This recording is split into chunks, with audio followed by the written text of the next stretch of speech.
Tetra Pak fan. Sometimes circles are okay, but wasted space brings you dismay. Understand, use cartons, man. Be a Tetra Pak fan. Can a simple piece of paper change the way we eat?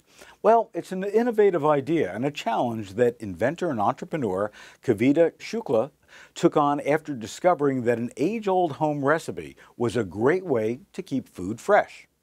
I was 12 years old and I was visiting my grandmother in India, and while I was brushing my teeth on one of my first days there, I drank almost an entire cup of tap water.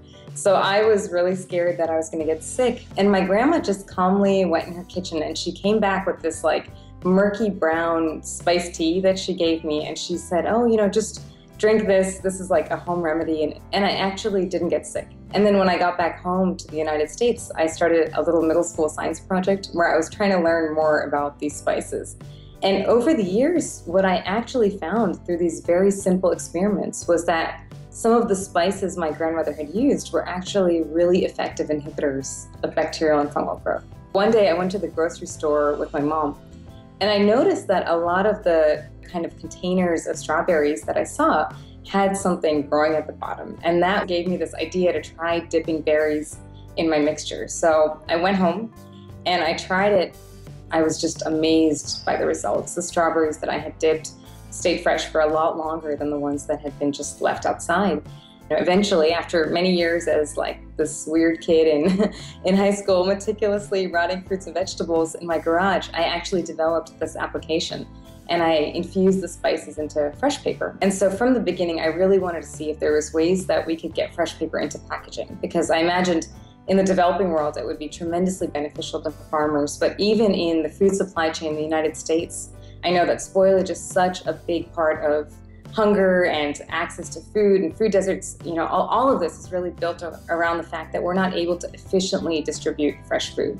I decided to just start really small and really simple, and I handmade a batch of fresh paper, and I took it to my local farmer's market just down the street.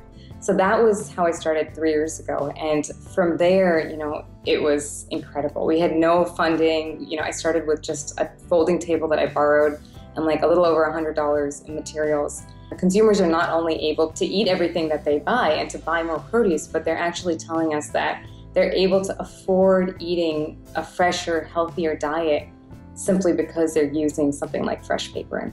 So you would just take a sheet of this size, it's about 5 inches by 5 inches, and drop it into a refrigerator drawer or fruit bowl or anywhere where you store fruits and veggies, and it would keep everything in there fresh for 2 to 4 times longer. You don't have to wrap the produce, you don't have to put it into like a container. It's so simple and so small and very low cost. It can actually be used in these large scale applications as well as in places like in India and Africa where they don't even have electricity or any other methods of preserving food. Today our mission is fresh for all, and we're working towards a world in which access to fresh fruits and vegetables isn't limited by distribution systems or cold chains, but one in which everyone, from farmers to families to food banks, can use really simple innovations like fresh paper to make our food system not just more sustainable, but a lot more accessible and affordable.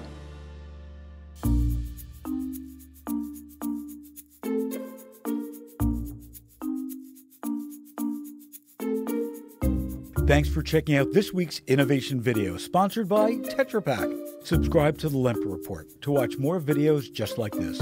Also, visit supermarketguru.com. Visit becartonsmart.com, and you'll see how others are using cartons as a small step to big good.